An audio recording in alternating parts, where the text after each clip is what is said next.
isso é muito forte, né? Isso é muito forte e isso nos atravessa, né? Então, eu também não quero transformar aqui numa conversa meramente acadêmica, né? Porque a proposta não é essa. Não é. Mas a lógica é de que, né, quando eu estava conversando com o Elmo, seria da gente trazer algumas pessoas pretas, né, que estão hoje em diferentes espaços, que pode ser considerado também, né, como referências, e aí caso se vocês quiserem posteriormente, né, se aprofundarem, né, a gente pode depois jogar, né, no grupo de WhatsApp quem são essas pessoas ou colocar o Instagram delas. Mas a grande intenção seria, né, de trazer um cara, né, um cara que ele é um pan-africanista chamado Amilcar Cabral, e esse cara, ele é pouco citado, né, pela galera paulo-freiriana, né? Só que ele é pouco citado por quê, né? E aí eu sempre vou voltar para essa caixinha do racismo, né? A gente sempre é pouco citado porque querem nos negar historicamente que a gente também é um povo que produz intelectualidade. Sempre querem nos colocar na lógica da servidão e na lógica que a lógica da servidão é uma lógica escravista e que é uma lógica que reproduz racismo, né? Quando você traz o exemplo, né, de que a pessoa olhou para um professor negro, né, e ela nega totalmente o conhecimento que ele tem de passar as aulas, né, e o coloca numa condição de bandido, né? Ela faz essa leitura sem nenhum nível de conhecimento, mas essa leitura é uma leitura social que se nutre a partir de uma lógica racista, né? Eu lembro, assim, eu acho que pessoas negras, né, se a gente for abrir aqui para trazer exemplos de quão estratégia racista a gente já sofreu, né? Quão violência racista a gente já sofreu. Mas, assim, eu lembro que teve um irmão de santo meu que estava colocando, que ele colocou, assim, no Instagram. Tá no Instagram, pode ser, ao vivo? Pode. Só pra gravar, Pode. Ele colocou que ele estava saindo do terreiro todo de branco. E aí um motor Uber parou para levar ele. Aí quando viu ele todo de branco, aí perguntou se ele trabalhava no frigorífico. Né? Meu Deus. E aí... É muita falta de discernimento, né? E aí, tipo assim, e ele colocou que, inclusive, né, que ele uma vez estava todo vestido de preto e uma pessoa pegou e colocou que ele estava parecendo segurança, né? E aí é sempre essa lógica da servidão, é sempre essa lógica, se a gente é pego em alguma loja, ninguém nunca pensa que a gente pode ser o dono da loja. Sempre as pessoas colocam, você trabalha aqui, né? Tem até uma galera na internet que chega, né, numa loja e quando vê pessoa branca, aí diz, você trabalha aqui, né? Lança essa pergunta para a pessoa branca, né? E aí é muito nesse sentido também, né? Esse lugar sempre nos foi negado.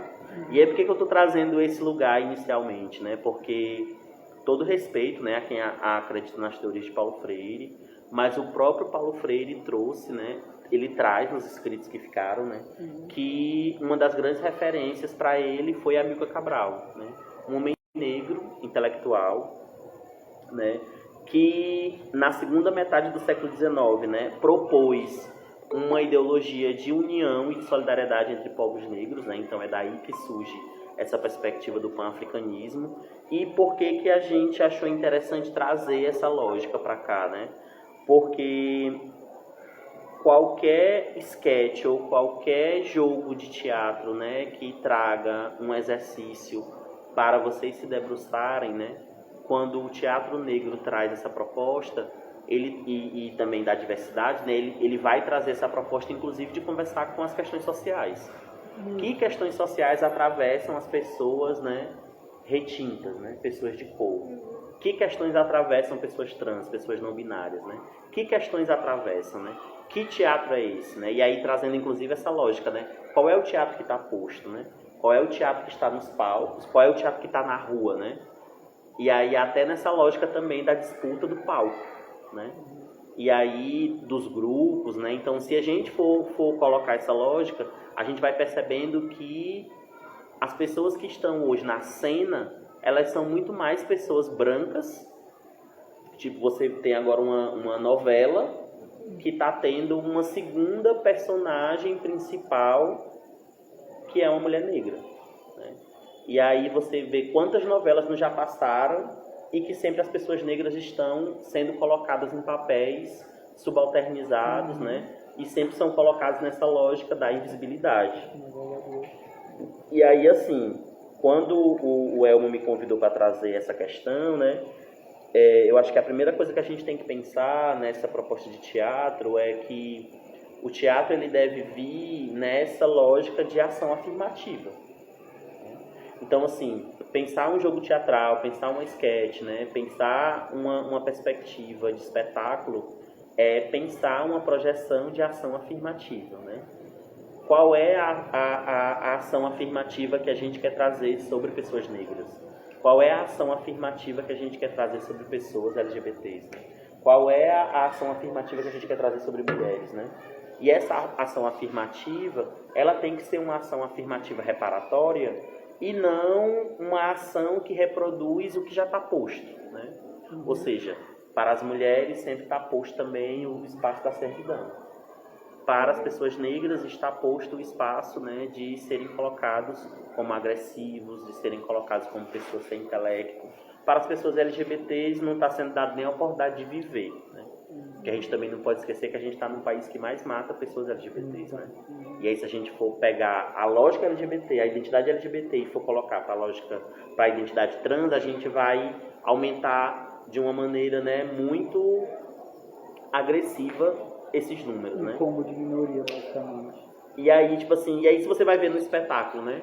Quantas pessoas trans estão hoje em algum espetáculo que está na cena das programações culturais, digamos, da cidade de Sobral? Né? Nas linafs, ou na programação, nos espaços, né, de governo, nos espaços de poder, né? Quantas pessoas pretas, quantas mulheres hoje compõem, digamos, o espaço de decisão? Né? E aí não é você colocar uma equipe simplesmente com mulheres, com pessoas LGBTs e pretas, né? Mas quando essas pessoas estão no espaço de decisão, são coordenadores, coordenadoras, gestores, né? Então, não adianta pensar uma ação afirmativa que ainda nos coloque nessa condição subalterna, né? E aí, se vocês tiverem também alguma contribuição para dar, eu tá aberto. Uma ideia que você falou sobre sempre colocar pessoas LGBTs, etc., é basicamente o mês da visibilidade LGBT, que as lojas ficam coloridas, começa a abrir vaga para viado, tipo, toma, se você é viado, tá aqui, ó. Vai pra essa loja. Pink Money, né? Sim, nossa, mó. E aí, tipo, quando o Amilcar Cabral, ele traz, né, uma lógica do quilombismo, ele traz também essa luta anti-imperialista. Né? O que seria a luta anti-imperialista? É da gente pensar também como é que essas marcas, como é que o mercado, como é que o capitalismo também se apropria, né, e nos transforma em mercadoria. Como é que a gente também, né, sem nem se perceber, traz essa lógica só de reproduzir. É contra o capital, né? E aí é uma questão de ser anti-imperialista, porque traz inclusive essa lógica, né, de que se a gente produz, por que o lucro não é repartido de uma maneira igual? Né? Se nós somos a classe trabalhadora, é anti-imperialista nesse sentido. Eu sei. Não é que a gente não vá precisar de dinheiro, mas tipo assim, se eu estou numa empresa e eu sou a pessoa que mais trabalha, por que eu não sou a pessoa que tem um salário valorizado? Exato. É tipo aquela lógica de, eu morro para fazer um iPhone, mas eu não vou ter dinheiro para comprar um iPhone. Literalmente, porque já aborda essa questão total. De tipo, E o mercado ainda diz que eu só vou existir se eu tiver um iPhone. E ainda eles vendem muito dessa ideia meritocrática que não existe. E normalmente quem fala, nossa, era só você esforçar, mas é uma pessoa branca. Toda vez eu fico tipo... E aquela frase famosa do Marx, né? Se o proletário tudo produz, então... É tudo nosso. E aí, quando coloca, tem até aquela frase, né? Tudo nosso, nada deles, né? É uma frase que vem partindo dessa lógica, né? Se a gente está em todos os espaços, se é a gente que produz, por que não é a gente que participa de uma maneira, né, equânime, né? Ali, dos lucros. E aí, ele traz também, né, dentro dessa articulação de pensamento, uma questão relacionada à radical solidariedade, né? E aí é interessante trazer essa palavra porque tem inclusive um ataque, né? Um ataque fascista ao que seria esse modelo radical, né? E se a gente for pegar a palavra radical vem de raiz. E aí, se você está, né, construindo, digamos, né, eu vou trazer para o exemplo do teatro, né? Se você está conduzindo um exercício, uma sketch, que você quer trazer uma perspectiva reparatória, né, de reparação ou de visibilizar uma questão de violência, né, ou de transformar, ou de fazer um teatro denúncia, né, não tem como você não ir na raiz, né? Não, e aí não tem como você ser superficial, né? Então o radical, essa solidariedade radical é essa proposta, né, de você ir na raiz, né, de você ir ao encontro da profundeza, do mergulho, né? Porque se o teatro traz essa possibilidade de você se conhecer, ele vai te dar elementos, inclusive, para fazer esse mergulho, né? E esse mergulho é um mergulho de raiz. Então, se é um mergulho de raiz, ele é um mergulho radical, né? E aí, tipo, para todos os povos, né? E aí era uma coisa que eu estava até conversando com a Fran, né? A gente acredita, né, os pan-africanistas, numa lógica que não seria o feminismo, né, mas sim o mulherismo, né? Porque o mulherismo ele traz, inclusive, dentro das suas articulações, uma forma de pensar a participação das mulheres que não exclui os homens negros. E talvez também a participação de mulheres que não performam a feminilidade.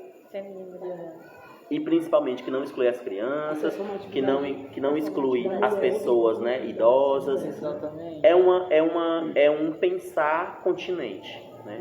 O quilombismo ele traz essa articulação inclusiva, né? Ou seja, de pensar essa solidariedade que inclui, né? E aí que o capitalismo ele quebra, né? E o próprio feminismo, né? E aí todo respeito a quem acredita no feminismo, mas o feminismo ele traz inclusive uma questão na sua essência de guerra entre os gêneros, né? E aí é até interessante pensar quando, né, uma feminista traz uma crítica, né, sobre os homens, né? É interessante a gente pensar que homens elas estão se referindo. Será que é aos homens negros? Exatamente, cadê a diversidade? Não é nem na diversidade, mas tipo assim, nós enquanto homens negros ainda não estamos num espaço de poder minimamente para estar numa relação de promover a opressão. Não estou dizendo que a gente não está numa lógica de reproduzir machismo, mas nós não estamos no espaço de poder. Então é interessante nessa hora ser dito qual é a cor desses homens, né? Quem são os homens ou quem é o gênero masculino que está nas relações de poder? Na maioria das vezes, são os homens brancos. E aí é interessante trazer, né, que os pan-africanistas trazem essa reflexão, inclusive, de que a raça vem primeiro, né? Ou seja, antes de qualquer coisa, eu sou uma pessoa negra, né? Exatamente. Porque, inclusive, esse é um marcador que vai chegar antes. Esse é um marcador que vai colocar, inclusive, né, pessoas pretas, né, ou pessoas LGBTs, ou inclusive mulheres, numa escala mais gritante de violência. Aí tem aquela frase da Sueli Carneiro que ela diz: entre direita e esquerda eu sou uma mulher negra. Isso já é um pan-africanista. E aí ela está trazendo, inclusive, essa questão, né, de que ela é uma mulher negra, né? Que ela não é só uma mulher, ela é uma mulher negra. Então, e não dá para desassociar, né? Não dá para, tipo, nós somos homens negros, eu sou um LGBT negro, então assim, não dá para desassociar isso. Então, dependendo da situação, eu vou receber uma duplicata de violências, né? E aí, quando a gente traz essa proposta, né, tem alguém chamando? Quando a gente traz essa proposta, né, do Amilcar Cabral e de outros autores, né, tem até autoras também, no caso que acho que vocês já devem ter ouvido falar, que a Beatriz Nascimento, não sei se vocês já ouviram falar, mas que ela traz um conceito também muito interessante, né, sobre o quilombismo. E aí é muito dessa lógica, né, quais são os espaços de sociabilidade que a gente pode construir a partir dessa estética negra, né? E aí, quando você fala da questão da barraqueira, né? A barraqueira, ela é um adjetivo que vem de barraco, né? O barraco, ele é um modelo de cidade periférica, né? É um modelo, inclusive, de sociabilidade de quilombo, né? Que a gente ainda tem poucas referências. Mas a gente que é periférico sabe qual é a lógica que é colocada para nós, né? Que é a lógica da resolução de conflitos constantes. Né? Então, a periferia, ela traz também esse desenho de potência que dialoga de uma maneira contemporânea com traços ali do quilombismo, né?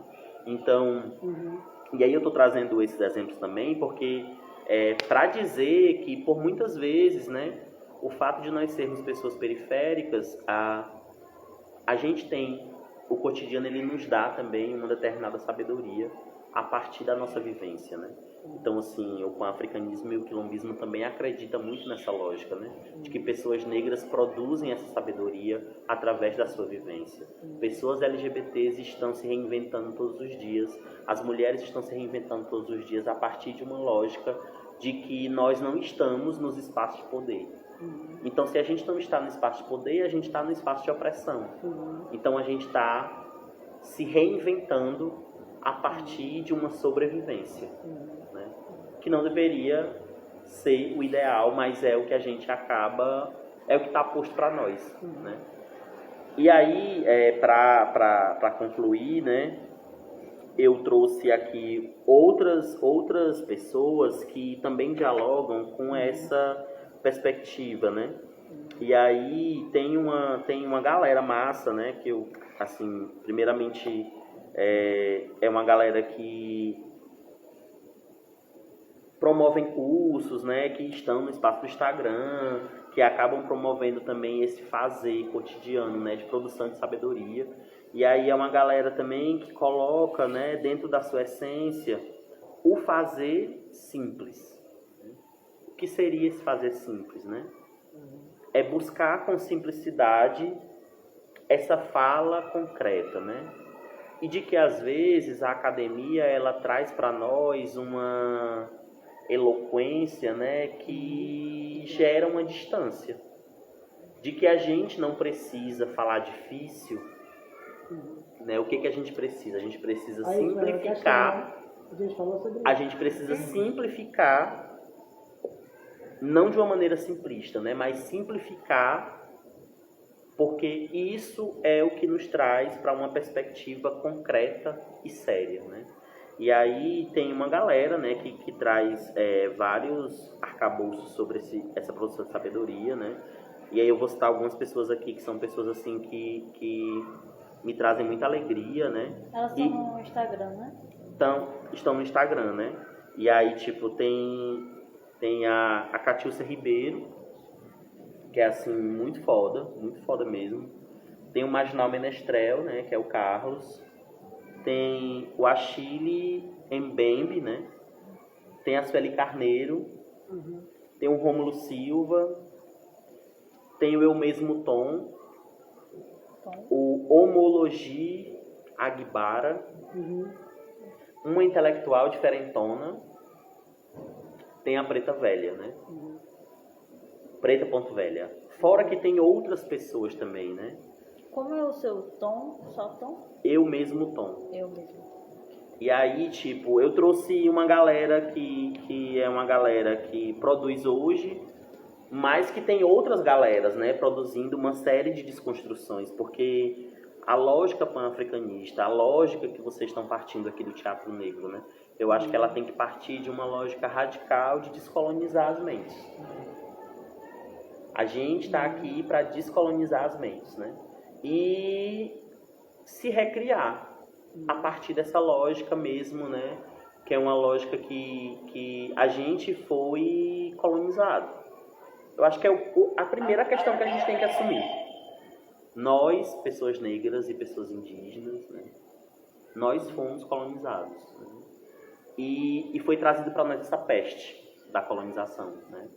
E essa peste, ela trouxe morte, né? Ela trouxe morte do povo indígena, ela trouxe morte dos povos africanos, né? Ela se reinventou através da lógica capitalista e ela promove morte aos corpos LGBTs, ela promove morte ao gênero feminino, né? E aí, eu vou finalizar aqui, né, com uma frase da Beatriz Nascimento, que, assim, é muito foda, que me atravessa demais, né? Que ela fala que o quilombo é um contínuo histórico. É a continuidade da vida. Que é o ato de criar um momento feliz. Né? É um momento feliz. E mesmo quando o inimigo é mais poderoso. E mesmo quando ele quer nos matar. O quilombismo, ele é uma possibilidade em dias de destruição.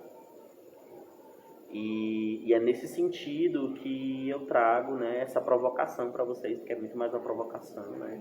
E é um convite também, porque se você traz, né, uma proposta de um jogo teatral que vai deixar uma estética reflexiva, né, de uma provocação ou de uma possibilidade a partir de uma destruição, né, ele vai ser um momento feliz. E aí eu lembrei dela falando, né, que quando chegou em casa não parava de sorrir, né? E é isso, né? O quilombismo é isso, né? É o simples, mas é o potente. E eu acredito que todo mundo aqui que se apresentou trouxe muito isso, né? Então não é algo que eu trago para depositar em vocês, né? É algo que eu trago para trocar. Para trocar com vocês que estão aqui, para trocar com quem está aí, né, virtual, mas é uma troca, né, e é uma troca simples e potente. E profunda. E esse é o nosso quilombo. Essa é uma proposta de junção. Essa é uma proposta de atravessamento. Porque essa é a proposta do teatro negro. Essa é a proposta do teatro com diversidade. É de nos atravessar. E só dá pra gente atravessar se a gente for a gente. Abrir avenidas. É isso. Internas e externas. É isso. Atuar e ser Nossa, você então- mesmo. Eu tô morta. Bom, cara, Olha aí,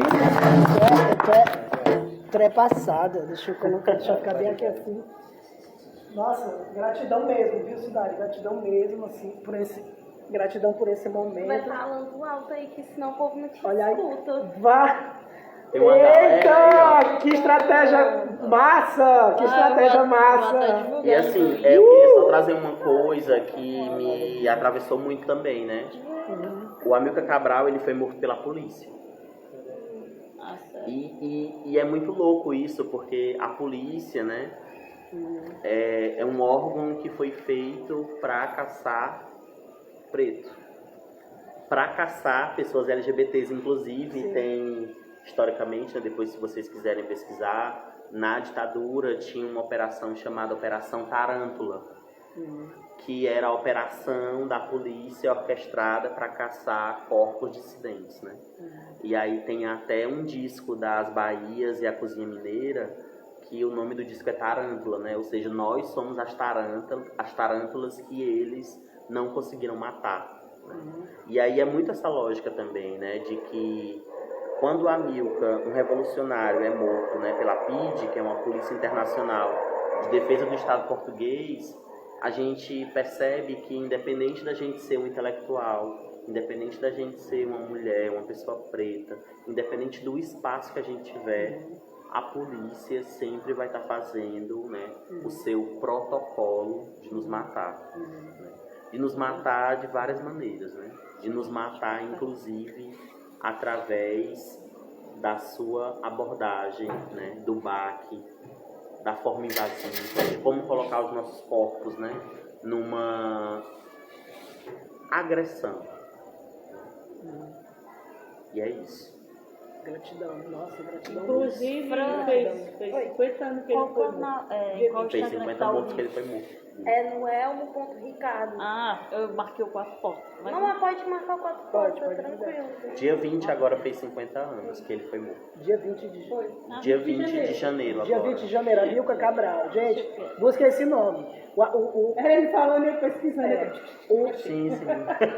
Foi através do Produção de Perifa, num desses encontros, que eu comentei com o Silvério, é ótimo, com o Sudário, sobre o Paulo Freire, aí o Sudário olhou para mim e falou assim, por que tu não olha o Amilcar Cabral?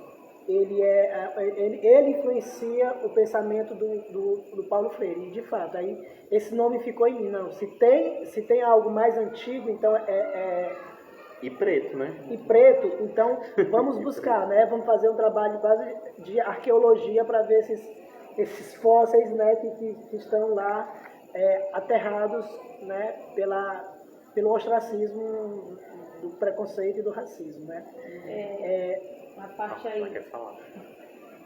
mesmo fazendo 50 anos que a Amilcar Cabral morreu, é muito viva ainda o que ele pregou, o que ele fez, o que ele lutou.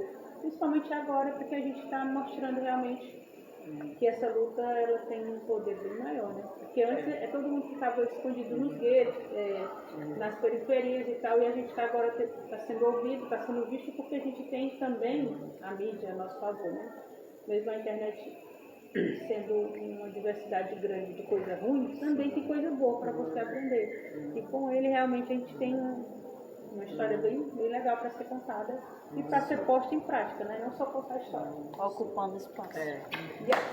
E aí um outro cara que eu também queria trazer, só pra fechar real, é o Abdias Nascimento.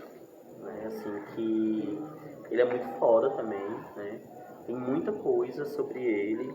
E ele também, né, traz muito essa perspectiva, né? Assim, traz muitas coisas que dialogam, né, com esse recado que a gente quer passar, né? E aí, tipo, eu queria deixar também essa Esse questão. Abdias Nascimento é o mesmo do Teatro Negro, mas ele também era político, né?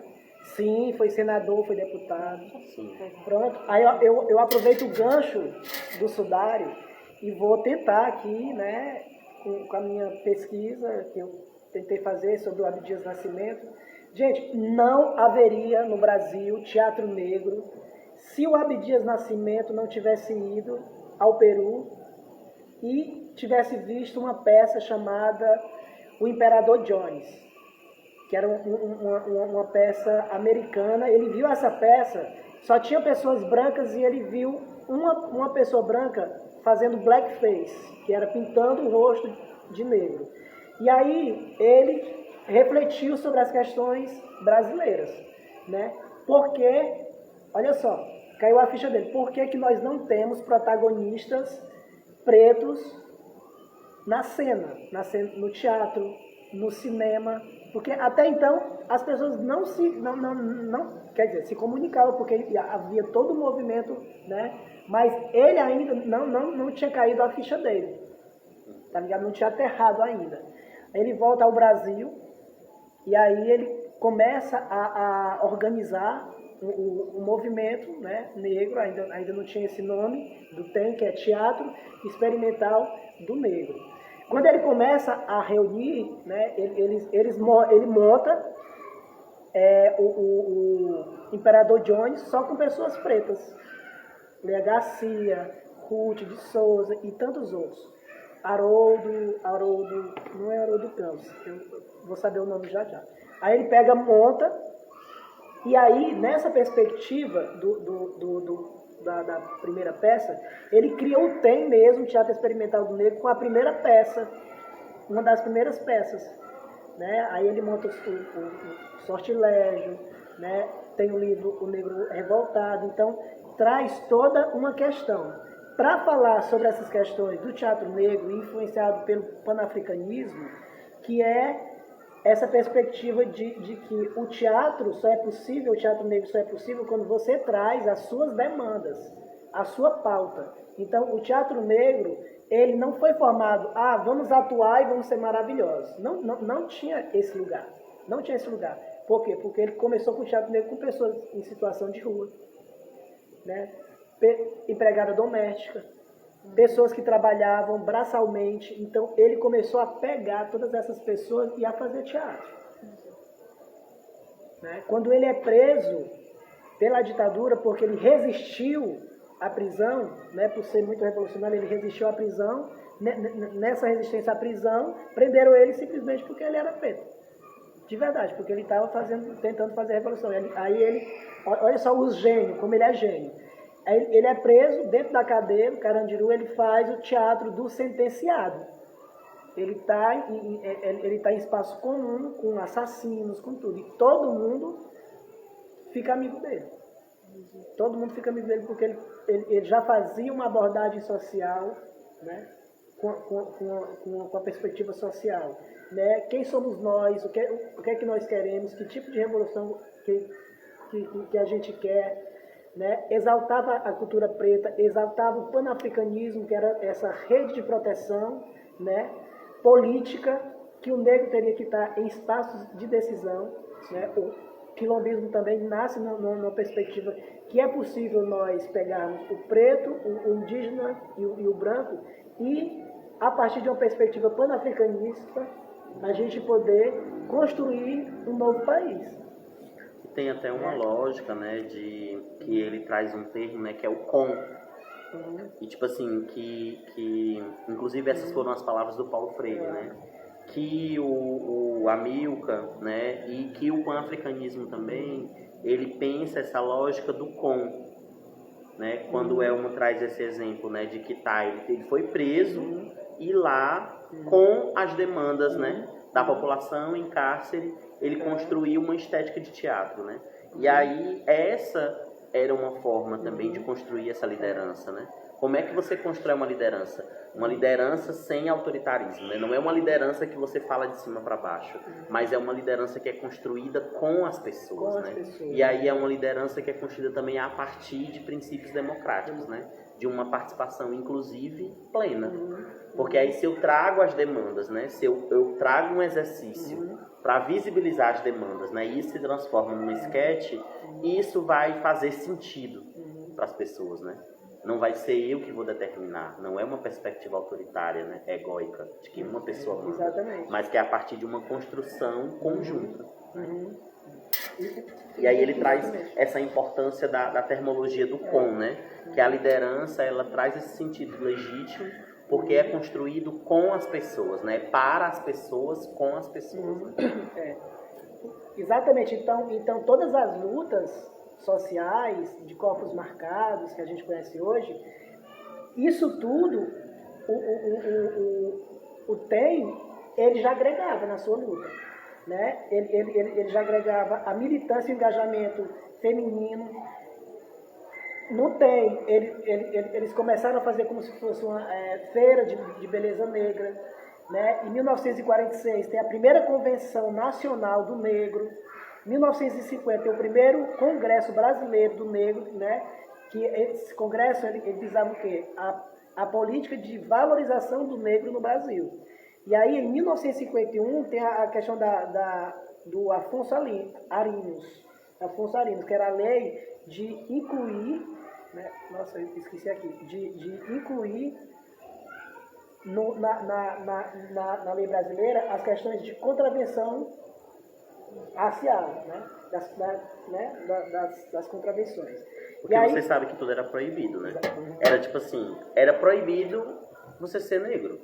Então, tipo assim, se você fosse pego na rua, né? Se várias pessoas negras fossem pegas na rua, né? Tipo, já era considerado, né? A capoeira era criminalizada, então assim, a capoeira era vista, né? Como uma estética, né, de reprodução de violência, e aí onde eles encontravam pessoas negras, né, onde a polícia, né, e é interessante colocar isso, né, porque era a polícia o braço do Estado, né, onde a polícia encontrava um conjunto de pessoas negras reunidas, né, então eles tinham autoridade, né, de apreender e levar para lugares que por vezes aqueles corpos sumiam, né? E aí eram colocados também, houveram muitas denúncias também relacionadas a sumiço de corpos, né? E aí muito nessa lógica, né, de corpos também dissidentes, né? É interessante também trazer isso porque corpos que tinham marcadores indígenas e corpos que tinham marcadores, né, LGBTs também eram colocados dentro dessa lógica, né, compreendidos como corpos dissidentes, né? Então a polícia vinha com esse braço do Estado para estabelecer essa autoridade. Ainda nessa peça do Preto Jones, tinha um personagem que era do Preto, simbolizava o quê? Ali o final da escravização e os pretos totalmente jogados, alheios, sem nenhum tipo de estrutura, sem nenhum tipo de projeto. Então esse personagem, ele representa esse vazio desse preto, que eles animalizavam, né? Esse personagem, ele era totalmente animalizado, né? Então o Abdias ficou chocado com essa peça, e aí ele vem e monta com pessoas pretas, né? O Imperador Jones, tá? Comando aqui, deixa eu ver. Basicamente é isso. O teatro ele acaba mais ou menos em 1961, por falta de grana, por falta de recursos e boicote, racismo total, né? Sem investimento.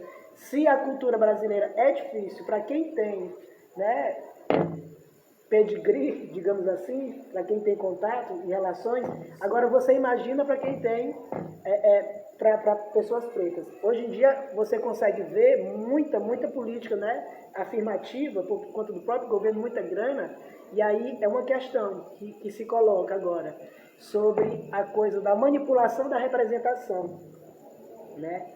O que é que a gente quer? A gente quer representações manipuladas ou a gente quer proporcionalidade nos espaços, né? Como é que a gente consegue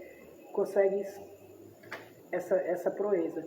Então, mais ou menos é isso, né? Ele criticava muito a ideia lá do mito da democracia racial, que ele via em algumas produções brasileiras que a gente vivia em harmonia. O mito da democracia racial nada mais é do que alguns pensadores pensavam o Brasil de uma forma idílica e romanesca, de que a gente consegue viver de uma forma harmoniosa. Na realidade não é isso, né? Porque as políticas, elas não são feitas para a gente, né? As políticas públicas são poucas as que nos protegem, né? Tinha até autores, né, que escreviam sobre essa relação da Casa Grande e da Senzala, né, como se fosse uma relação estritamente romântica, como se não houvesse violência, né? Tipo assim, e é louco porque quando você vai,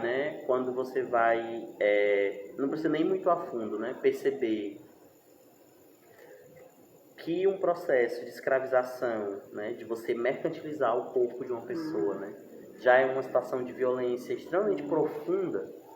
A pessoa não tinha, né, se a gente for fazer uma pesquisa, né, por que algumas pessoas mais velhas acreditam que comer manga com leite faz mal, né? Porque essas pessoas receberam essa informação, né, de um mito, mas para as pessoas negras escravizadas, elas não tinham acesso a fruta e a leite, né? Então qual é a forma que eu nego acesso, né? Eu tenho que dizer para essa pessoa que se ela comer isso, ela vai morrer, né? Então assim, que as pessoas só comiam o que caía das mesas, né?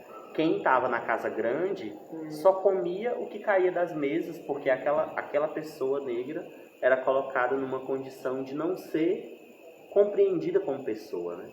Como ter uma mínima dignidade. Então, como é que você tem a ousadia, né, de escrever várias publicações sobre essa relação da Casa Grande e da Senzala e não se atentar para esse apagamento, né? Então, assim, a partir do momento que a gente também apaga, né, essa história violenta, a gente está decidindo, né? Esse autor decidiu optar, né, por estar de um lado. E aí é até interessante quando a gente traz essas referências, né? Eu gosto muito de também ouvir o outro lado da história, né? Enquanto o leão não contar o lado da história, né? A versão sempre vai ser do caçador, né? E a versão do caçador sempre vai ser de que ele matou o leão porque o leão é violento, né? A versão do caçador sempre vai ser que o leão é violento, né? Então, assim, enquanto eu não escutar o leão, eu não vou saber realmente, né, o contexto, né? Então, é importante a gente perceber que quando o Elmo, né, traz essa proposta de um teatro, né, referenciado sobre outros marcadores históricos, é também nessa lógica da gente dar uma outra versão, né? Da gente ler outras pessoas, né? E de que por vezes a gente só tem acesso quando a gente constrói o nosso quilombo, né? Quando a gente constrói uma outra estética, né? Porque isso não está posto, isso não está na escola, deveria estar, mas isso não está na escola, não está na escola. Exatamente. Isso não está, deveria estar, tem uma lei que diz que deveria estar, né? Mas não está. E aí, se uma escola tem um grupo de gestão, né, que está ali dialogando com uma perspectiva cristã e que não acredita que contar a história dos nossos povos, né, a partir de um referencial não escravista, essa escola também está reproduzindo violência institucional. Sim, essa escola também está contribuindo com a perspectiva da colonização. Né? Pior, tipo um relato, inclusive, que eu posso citar aqui, é que tipo, teve uma vez que eu estudava na escola do Jordão.